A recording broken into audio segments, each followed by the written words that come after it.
Chapter 19. No, Captain Ardif said, jabbing his fork for emphasis. I don't believe it. Not for a minute. What about the news reports? Colonel Bass countered. Even stuck out here, we pulled in, what, 5 of them? If this thing's a hoax, it's a criffing good one. If you'll pardon the language, sir, he added belatedly, looking with some embarrassment at Pelion. Language pardoned, Colonel, Pelion said, suppressing a smile. Bass had clawed his way up through the TIE pilot ranks to become the Chimera's fighter commander, and though he tried hard to fit in with the generally more cultured men who made up the officer corps, the saltier language of his youth did periodically intrude. Personally, Pelion rather liked that. Not the expletives per se, but the fact that the man's language was an outward sign of honest and straightforward opinion or emotions.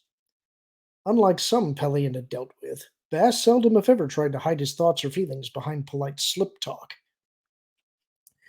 They're rumors, Colonel. That's all, Ardif said, shaking his head. Face the facts. Thrawn died. Admiral Pelion was there to see it. Now, if there was some trick... Pelion lowered his eyes to his plate and forked another bite of the braised brewalki, mentally tuning out the discussion.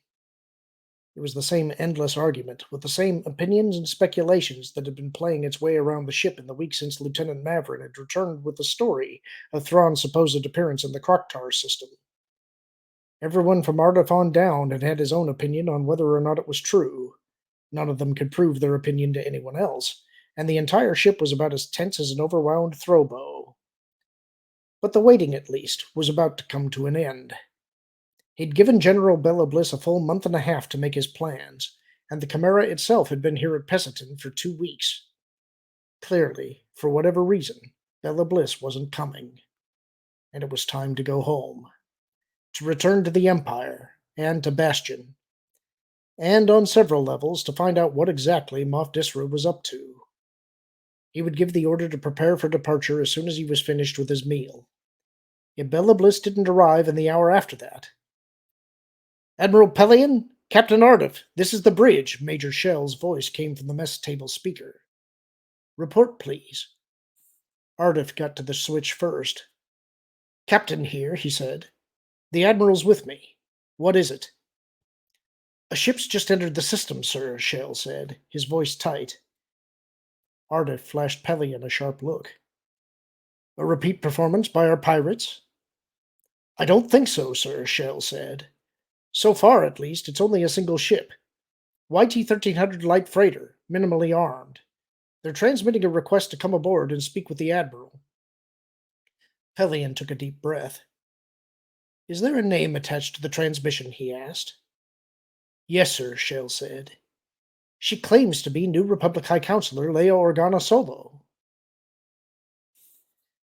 With the 4 TIE fighters riding escort positions on both flanks, the Falcon rose up out of sight of the distant sun, up into the shadow of the Star Destroyer's hangar bay. We're committed now, Eligos said softly from the seat beside Leia. Yes, Leia agreed, her hands resting on the controls, watching as the Chimera's tractor beam reeled them steadily into itself. We are indeed. Does that disturb you? The Kamasi asked. What are you thinking? Leia shrugged, a quick movement of tense shoulders. On one level, of course it disturbs me, she told him. Risks are always something a rational being prefers to avoid, but not all risks are bad. All in all, this is a good risk. She half turned and tried to smile. As to the other part of your question, I was just thinking that if 3PO were here, he'd probably be saying, "We're doomed," about now. Eligos chuckled, a uniquely Kamasi sound. Very good, he said. I have not known much about you, Counselor, save what I have read and heard from others. This voyage, short though it has been greatly instructive. Whatever happens next, I will always consider myself honored to have had these few days together with you. Leia took a deep breath. The words themselves, taken alone, could be construed to have an ominous ring to them. But spoken with the Kamasi's quiet warmth, all potential threat or fear vanished. What came across instead was courage and hope and resolve, an inspiration and strength that came not so much from Eligos as it did from hidden reserves of her own. reserves his words and presence were somehow able to draw out of her. It was small wonder, she thought with distant ache, that the power insatiable Senator Palpatine had wanted such a dangerous people destroyed. There was a lone figure waiting at the foot of the Falcon's ramp as Leia and the other three started down. A white-haired man of medium height, his face lined with age, but with the parade ground straight back of a professional military officer. He wore the Imperial uniform well, Leia thought. He wore the chest insignia of a fleet admiral even better. Councillor Organa Solo, he said, nodding gravely as she approached. I'm Admiral Pelion. Welcome aboard the Chimera. Thank you, Admiral, Leia said, nodding back. It's been a long time. His forehead wrinkled. I'm afraid you have me at a disadvantage, he said. I wasn't aware we'd met. It wasn't a formal introduction, Leia told him. But I remember my father pointing you out to me as one of the fleet's most promising officers during the annual Grand Alderanian gathering at the Royal Pavilion when I was 10. Pelion's lip twitched. I remember those days well, he said quietly. In some ways, I'd prefer not to. His eyes shifted to Eligos, standing at Leia's left. Perhaps you'll introduce me to the rest of your delegation. Certainly, Leia said, passing over for the moment the distinctly unofficial status of the group. This is Eligos Akla, Trustant for the Kamasi Remnant. Pelion smiled faintly as he nodded. Trustant Akla? Admiral Pelion, Eligos said, lowering his head in a Kamasi bow. On my right is Sakashak Clan Thlaklar, Leia continued, gesturing to the Nogri beside her. Pelion's smile remained, but Leia could sense a new brittleness behind it. Of course, the Admiral said. Alderanian, Kamasi, and Nogri. 3 beings with the most reason to hate the Empire. Sakashak stirred. We hold no anger towards you personally, Admiral, Eligos said calmly before the Nogri could speak. Nor have we animosity towards the people of the Empire. Each of our worlds was destroyed by the hand of Emperor Palpatine, and he too is now dead. Continuing to nurture the fires of hatred would gain us nothing. Thank you, Trustant, Pelion said. I appreciate your generosity and your wisdom. His eyes flicked briefly to Sakashak, then turned to Ghent, standing nervously at Eligos's other side. And what particular grievance do you represent, sir? Me? Ghent asked, starting. Oh no, I'm not part of this group. I mean, I'm just a slicer who reconstructed Vermal's message for General Bella Bliss. The last hint of a smile vanished from Pelion's face. What do you mean, reconstructed? He demanded. Didn't the Colonel present his message in person? I'm afraid he didn't get that far, Leia said. According to General Bella Bliss, his corvette was intercepted by a Star Destroyer while on approach to Morishim. Pelion's eyes had gone deadly. Intercepted and destroyed? No, or at least not at that time, Leia said.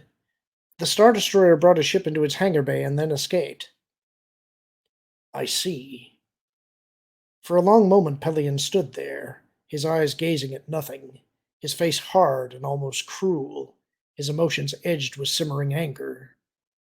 Leia stretched out to the Force, trying to read past the emotion and wondering if she should break the silence or wait for him to do so. Eligos took the decision out of her hands. I take it Colonel Vermal was a close friend, he commented quietly.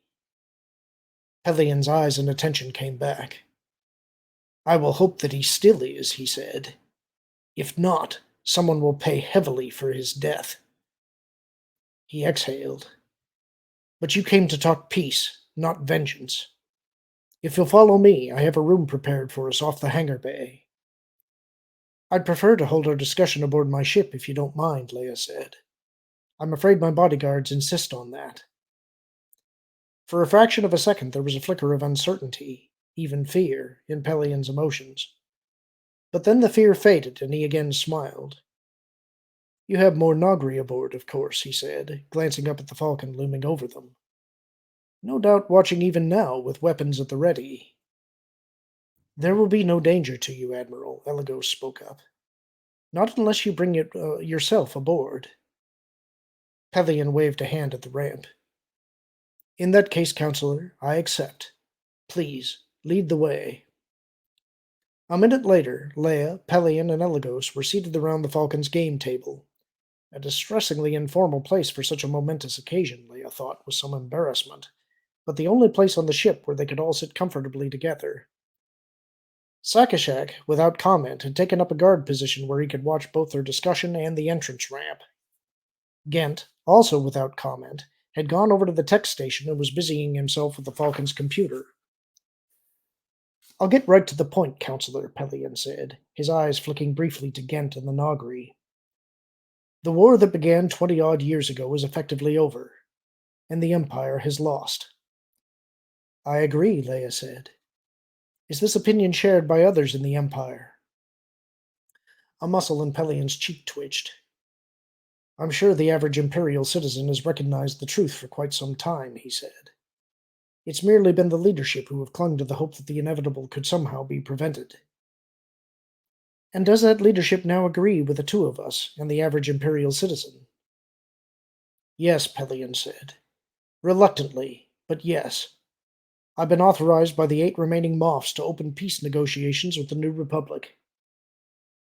Leia felt her throat tighten. She had heard Vermal's message, had come aboard and seen Pelion waiting alone for her, but only now did it suddenly seem truly real. Peace. With the Empire. Yet, as you have already said, the Empire has lost, Elagos spoke into the silence. What then remains to be negotiated? Leia resettled her shoulders, sending a silent word of thanks in Elagos's direction for his subtle reminder of her duty here. She was representing the New Republic, and could not allow the emotional lure of peace to blind her to the hard intellectual realities of the situation. Trust in our claw makes a good point, she said. What you would gain from a peace treaty is obvious. What would we gain? Perhaps what we would gain is not as obvious as you think, Pelion said. The New Republic is, after all, struggling with internal turmoil, with every indication that matters are getting worse. He looked pointedly at Elagos. Several of the Moffs, in fact, believe you're on the verge of collapsing into total civil war over this Kamasi issue. In the midst of such anarchy, the remnants of the Empire could easily be overlooked. Why then should we bother with the humiliation of a treaty at all? Leia's mouth felt dry. It was an all too reasonable question. If you really believed we were about to destroy ourselves, you wouldn't be here, she pointed out. Perhaps, Pelion said. Perhaps I merely don't believe the more virulent haters of the Empire would forget about us. He paused. Or perhaps I may be able to keep that civil war from happening. Leia frowned. How? Let me first state what the Empire would want included in any treaty between us, Pelion said. We would want our current borders confirmed and accepted by Coruscant, with guarantees of free travel and trade between our worlds and those of the New Republic. No harassment, no border skirmishes, no propaganda pressure against us. What about the non-humans living under Imperial rule? Sakashak demanded. Are we to merely accept their slavery? Pelion shook his head. The Empire which once enslaved and exploited thinking beings is dead, he told the Nogri. The human domination of Palpatine long ago became full cooperation between all the beings within our borders. Do all of your subjects agree that they're now equals? Leia asked. Probably not, Pelion conceded. But once we had the security of a peace treaty, any Imperial system wishing to join the New Republic would be offered the chance to do so. He lifted his eyebrows. By the same token, we would expect systems within your borders who wish to rejoin the Empire to also be allowed to make that choice, with the same security and free trade guarantees extended to them. Sakashak bit out a Nogri curse. What people would be so foolish as to give you their freedom? He demanded contemptuously. You might be surprised, Pelion said. Freedom, after all, is a highly relative and subjective thing. And as I say, we're not the Empire you knew. The Nogri rumbled under his breath again, but remained silent. Of course, All guarantees of safety would work the other direction as well, Pelion said, turning back to Leia. No attacks by Imperial forces, no provocations, no hired privateers. His face twitched in an almost smile. And of course, if we should happen to stumble across another superweapon Palpatine had hidden away, we would work with you to dismantle it. Leia braced herself. And what about the superweapon you're already using? Pelion frowned. What superweapon? The one that nearly defeated this once before, Leia said. Grand Admiral Thrawn. Pelion's lips compressed briefly, and Leia could sense the wave of uncertainty and quiet fear washing through him. I don't know, Counselor. I have no idea at all what's going on there. Leia threw a glance at Elagos. What do you mean? Exactly what I said, Pelion told her. I've been here at Pessiton waiting for General Bella Bliss for the past 2 weeks, and was running under a communications blackout for several days before that. I didn't even know Thrawn had been reported alive until a week ago. Leia frowned, stretching out to Pelion with the Force, but there was no duplicity in his thoughts or emotions that she could detect. You say reported alive, Admiral, Elagos said. Does your choice of words imply you don't believe he has actually returned? I don't know what to believe, Trustant, Pelion said. Certainly I had every reason to think he was dead. I was there on the Chimera's bridge, standing at his side when he appeared to die. Again you say appeared to die, Elagos persisted. Did he or did he not truly die? I truly do not know, Pelion said with a sigh. Thrawn was an alien, with an alien physiology, and... He shook his head. Has he actually been seen by anyone from the New Republic? Someone whose word and judgment you trust? My friend, Lando Calrissian, was intercepted and taken aboard the Relentless, along with a Diamolan senator, Leia said. Both of them claimed it was indeed Thrawn. The Relentless, Pelion murmured, frowning. Dorsh's ship, and he was one of those who did meet Thrawn personally. Hard to believe he would be easily taken in by a trick, or, for that matter, that he would risk his ship without exceptionally good reason. Leia hesitated, but there was no easy way to say this. It occurs to me, Admiral, that these talks may be somewhat premature, she said. If Thrawn is alive, then you are presumably no longer head of the Imperial military. If he's alive, he will most certainly relieve me of supreme command, Pelion said evenly. However, at the moment that consideration is irrelevant. The military is subordinate to the Moffs, and the Moffs have authorized me to negotiate this treaty. Wouldn't that authority be rescinded, though, in the face of Thrawn's return, Leia countered. It may, Pelion acknowledged, but until I am informed of such a decision, my authority stands. I see, Leia murmured, gazing at the old Admiral with a sudden new understanding.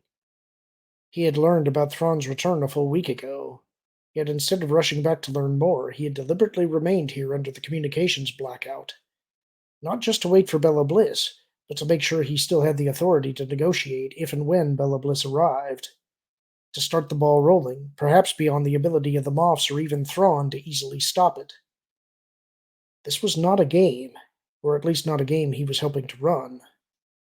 Admiral Pelion, Supreme Commander of Imperial Forces, genuinely wanted peace. Did Thrawn say anything to Calrissian and the Senator? Pelion asked to delay his musings. I presume they were allowed to leave. Very few people simply escape from an Imperial Star Destroyer. Actually, in some respects, his message was similar to yours, Leia said. He warned that the New Republic was headed for self-destruction and offered to help us avoid that. Are you considering his offer? Unfortunately, his proposed method was deemed unacceptable by the Senate, Leia said. He wanted to speak privately with the Bothan leaders, and for those conversations determine who had sabotaged the Kamasi shields. Interesting, Pelion said, rubbing his chin thoughtfully. I wonder how merely talking with them would accomplish that, unless the clan leaders do indeed know the truth. They claim they don't, Leia said, and considering the growing threat to the entire Bothan species, I think they would give us that information if they had it. You suggested you might also have a way to prevent civil war, Elagos reminded the Admiral. Would you care to elaborate? Leia could sense Pelion pulling his attention back from his own thoughts. I'm sure it's occurred to you that the crisis could be resolved by finding a complete version of the Kamas document, he said. In exchange for favorable peace terms, the Empire would be willing to offer you a copy of that record. Leia shot a glance at Sakashak, saw the Nagri's own subtle reaction. If they were on schedule, Han and Lando should be right now conducting their own search for that record on Bastion.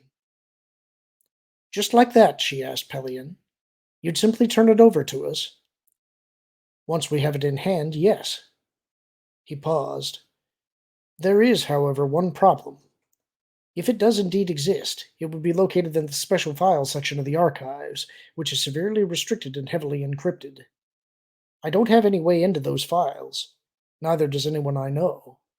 If we're going to get to the document in time, the New Republic will need to loan us a top-rate decryption expert. There was a sort of choked-off gurgle from the direction of the tech station. Ghent was still facing the control board, but his back had suddenly gone rigid. Where would he need to go? She asked Pelion, her eyes still on Ghent. To Bastion? No, to the ubiquitous base at Yaga Minor, Pelion said. The commander there is a personal friend, and there's a somewhat isolated computer access station he could use. Bastion itself would be far too dangerous. Leia looked back at him, her heart catching suddenly in her throat. How do you mean, dangerous? Bastion is the home base and stronghold of one of the most vehemently anti-peace officials in the entire Empire, Pelion said grimly. Moff Disra. He also appears to be up to his neck in a private little war using mercenary pirate gangs and illegally obtained funds. Yes, we've noticed all the pirate activity, Leia said, fighting to keep her voice steady. Han and Lando on Bastion. You don't think Moff Disra would appreciate having a New Republic representative on his world? Pelion snorted. Digging into private Imperial files? Hardly. Your expert wouldn't be there 6 hours before Disra would know about it. It wouldn't be 6 hours more before some convenient accident would happen to him. But he'd be safe enough on Yaga Minor. I'm glad to hear that, Leia said, looking again at Sakashak. The Nagri's face was rigid with the same ache and fear she herself was feeling. Han on Bastion, in the middle of a vengeful Moff stronghold. Would it be possible for you to supply such an expert? Pelion asked. With supreme effort, Leia pushed her fears away. I don't know, she said. I don't think so. Pelion seemed taken aback. You don't think so? No, Leia said, glancing over at the tech station again. Ghent was still facing the control board, but his head was turned just enough to let him surreptitiously watch the conversation around the game table. Perhaps later, after we have an official agreement, but not yet. By the time there's an agreement, it might be too late, Pelion warned. Our scout ships are picking up only occasional news reports, but even from what I know of the situation in the New Republic, it's clearly getting worse. Even with an expert slicer at work, the project is going to take some time. He grimaced. And there's one other factor as well. We suspect that one of Moss Disra's agents may already have found his way into those special files once. We don't know what he was looking for, but the Kamas document is definitely one possible target. If we delay too long and he's able to get in again to erase the file, we may never learn the truth. Only if we act immediately. All right, Ghent interrupted, swiveling abruptly around in his chair to face them. All right, I'll go. Leia blinked. Once again, he had taken her completely by surprise. You don't mean that, she said. This could be dangerous. The danger would be extremely small, Pelion insisted. Doesn't matter, Ghent said. His voice was trembling, but his jaw was set firmly. On the way from Coruscant, Elegas told me all about what happened to his world. It was terrible. Everyone killed, all the animals too. I hated the people who'd done it. I really hated them. And I hated the Bothans for making the whole thing happen in the first place. He looked over at Elegos. But he told me hatred was wrong, that it was one of those things that hurts the hater more than the people he hated. He told me there can be justice without hatred, and punishment without revenge. He said we were all responsible for what we do and what we don't do, and no one should have to pay for someone else's crimes. He locked eyes with Leia. I'm a slicer, Counselor Organa Solo. I'm a good slicer, and I'm responsible for what I do and what I don't do, just like you or Eligos. If I can help and I don't, I'm just as guilty as anyone else. He waved a hand helplessly. I'm not too good at stuff like this. You understand what I'm trying to say? I understand perfectly, Leia assured him, and I very much appreciate your offer. The question is whether I can allow you to put yourself at risk this way. It would seem that should be a straightforward question for you to answer, Counselor, Eligos said. As a Jedi, does Crypt Chief Ghent going to Yaga Minor seem the correct path? Leia hid a grimace. Once again, the Kamasi's perception had come through, reminding her of the true source of her insight and guidance. Except that for once that source had failed her. Or perhaps more correctly, she had failed it. No matter how hard she stretched out to the Force, all she could see was the turmoil of her own fears for Han's safety. Fears that she'd managed to suppress until now. Guilt that she'd allowed him, even encouraged him, to step onto a hostile world in the first place. Resentment and anger that after all their years of sacrifice, she and Han were still the ones who always seemed to be called on to risk everything for others. Blinking back tears, she tried to push back the sudden surge of emotion, but it remained a restless, churning pool washing across her mind and spirit. And as the Jedi calm eluded her, so did any hope of reading Ghent's path. I don't know, she admitted at last. I can't seem to get any kind of reading. Does that mean you can't guarantee his safety? Pelion asked, frowning. No one's safety is ever guaranteed, Admiral Eligos said. Not even by a Jedi. He smiled faintly, an oddly melancholy expression. Though, of course, most of us travel through our entire lives without any assurance at all that the path that we are on is the correct one. No assurance except that of our own spirits within us. Eligos has been spouting that sort of stuff ever since we left Coruscant, Ghent said, with a weak attempt at a grin. I guess some of this nobleness stuff must have rubbed off on me. Unsteadily, he got to his feet. This is the right path, and I'm ready. When do we leave? At once, Pelion said, sliding around the end of the table and standing up. I'll put together a letter of introduction for General Hestive and detail one of my most trusted pilots to fly you to Yaga Minor. His eyes flicked across Ghent's outfit. I think we'll also put you in an Imperial uniform. Disra may have informers on Yaga Minor, and there's no point in drawing unnecessary attention by bringing an obvious civilian onto a military base. You won't be taking him there yourself in the Chimera? Leia asked. Pelion shook his head. Once you and I have finished our discussions, I'll be heading directly to Bastion. There are some rather pointed questions Moff Disra owes me answers for. Leia swallowed. I see. With your permission, then, I'll go arrange for Crypt Chief Ghent's transport. Pelion smiled faintly at Ghent. I mean Imperial Lieutenant Ghent's transport. Come with me, Lieutenant. Stepping past Sakashak, he headed for the Falcon's exit. Sure, Ghent said, starting after him. So long, Eligos. You too, Counselor. Go in wisdom and courage, Eligos said gravely. May the Force be with you, Leia added. And thank you. Captain Ardif was waiting in the aft bridge when Pelion emerged from the turbolift. The Millennium Falcon has cleared the sentry perimeter and jumped to light speed, he reported. Good, Pelion said, looking past him to the viewport. In the distance, he could see the faint flickers of reflected sunlight from the solar panels of the TIE fighter escort as they headed back to the Chimera. And Lieutenant Mavrin? He and his passenger left half an hour ago. Ardif lifted his eyebrows slightly. May I ask how the talks went? Pelion shrugged. As well as preliminary talks ever go, I suppose. Organa Solo isn't about to commit the New Republic to a course of action based on my word alone, and I made it similarly clear that I can't accept her word as guaranteeing Coruscant's future actions, so there's a great deal of careful verbal dancing yet to be done. But she's willing to talk. She's willing to talk. Pelion hesitated. At least, about most things. Ardif frowned. What do you mean?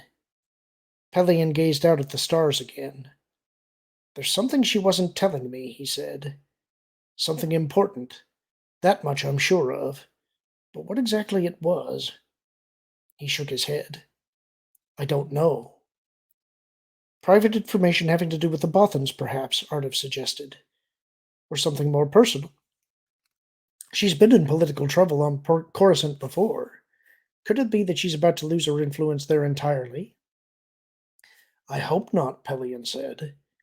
Political problems between her and Coruscant would make this process far more difficult than it already is. They might reject any proposal simply because she was involved with it. Or might support it because she was involved, Ardif pointed out. The polarization we're already seeing over the Kamasi issue could easily bleed over into something like this. That's one of my biggest concerns, Pelion agreed grimly. That peace will be rejected by some for no better reason than that their political enemies are for it. He stepped past Ardif onto the command walkway. But all of us have only the cards the universe has dealt us, he said. If Organa Solo refuses to show us some of her cards, we'll just have to play the game that way. And in the meantime, he added, we have other matters to attend to. Set course for Bastion, Captain. It's time Moff Disra and I had a long, serious talk. In front of the Falcon, the stars flared into star lines, and Leia slumped a little in her seat. Do you think he really meant it? She asked, turning to look at Elagos. Elagos gave one of his full-bodied Kamasi shrugs. I believe Admiral Pelion himself is sincere, he said, as I presume you know with more certainty than I do. I suspect the question you really wish to ask is whether his sincerity can be trusted. I don't know, she said. You're right. I don't sense any duplicity in Pelion himself, but with Thrawn back on the scene. She shook her head. Nothing was ever the way it seemed with him, Elagos. He could maneuver you into doing exactly what he wanted you to do, despite the fact that you knew he was trying to do it. Thrawn may be using this peace initiative of Pelion's for some other end entirely. Is that why you didn't tell him that Captain Solo was on Bastion? Elagos asked. Leia started. How did you know about that? She demanded. I didn't tell you Han had gone there. Elagos shrugged again. You've dropped hints, he said, as have the Nogri. It hasn't been difficult to put the pieces together. His blue-on-green eyes bored into her face. Why didn't you tell Admiral Pelion that? Leia turned away from that gaze, pretending to study the Falcon's engine monitor. We know that Imperials are encouraging at least some of the violence that's been occurring in the New Republic, she said, fighting through the sudden dryness in her throat. That riot on Bothawui, for one. My Nogri guard found evidence that the shots that started it came from a rare Imperial sniper weapon. Interesting, Elagos murmured. You didn't tell Pelion about that either. The problem is we have no real proof of any of it, Leia said, shaking her head tiredly. And even if we did, fighting Thrawn is like fighting a shadow, Elagos. He's never where you think he is, doing what you expect him to do. Everything he does is circles within circles within circles. Yet you cannot allow uncertainty to paralyze you, Elagos pointed out. That path always allows him to win by default.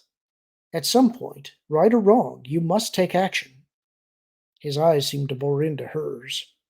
You must decide who you can trust. Leia blinked back sudden tears. I can't trust Pelion, she said bluntly. Not yet. If Thrawn is orchestrating this whole operation, Han would be a terribly useful hostage or bargaining chip for him. I couldn't take the chance he'd find out from Pelion that Han was there. Yet you trusted him enough to allow him to take Ghent into a situation of potentially equal danger, Elagos pointed out. Ghent wanted to go, she said, knowing even as she spoke that such an argument was dangerously slippery ground. Besides, he wouldn't be of any use to Thrawn. You know better than that, Counselor, Elagos said, the soft reproach in his voice a painful jab in Leia's heart. Ghent is highly knowledgeable about the New Republic encrypt and decrypt techniques. In a war situation, such knowledge would be of immense value to the Empire. We've already been over this, Leia reminded him, the first stirrings of anger coloring the guilt rumbling within her. Who was this Kamasi to tell her what was right or not right for her to do? There's no way for us to avoid taking risks here.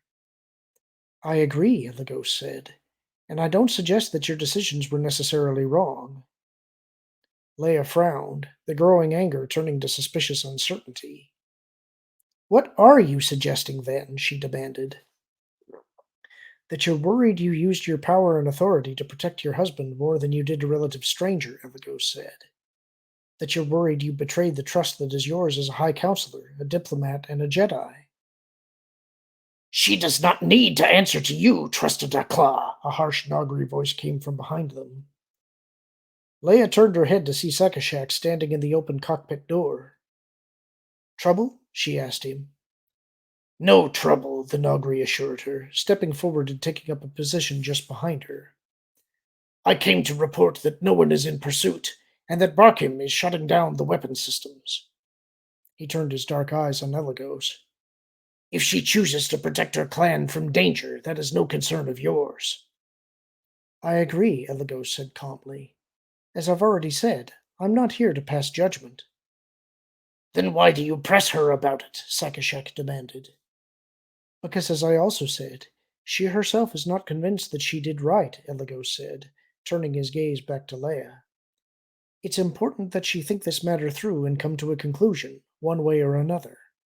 Either to accept her decisions as right and continue on, or to acknowledge them as wrong and also continue on. Why must she do this? Sakashak asked. The Kamasi smiled sadly. Because she is a High Counselor, and a diplomat, and a Jedi. Only when she is at peace with herself will she have the insight and wisdom we will all need to rely on in the days ahead. For a long moment, none of them spoke. Leia stared out at the mottled sky of hyperspace rushing past, the acrid bite of shame adding to the rest of the emotions swirling within her. Once again, Eligos was right. You should have been a Jedi, Eligos, she said, with a sigh as she unstrapped from her seat and stood up. I do not have a Jedi's ability to touch the Force, Eligos said, an odd note of regret in his voice. And yet, you speak more truly than perhaps you know. It is a legend among my people that at the very dawn of their age, the first of the Jedi Knights came to Kamas to learn from us the moral use of their power. I don't doubt the legend is true, Leia said, gesturing to the seat she'd just vacated. Sakashak, if you take control here, I'll be in the cargo hold. I have some serious thinking and meditating to do. And that's the end of the chapter. Hope you enjoyed it. Talk to you soon.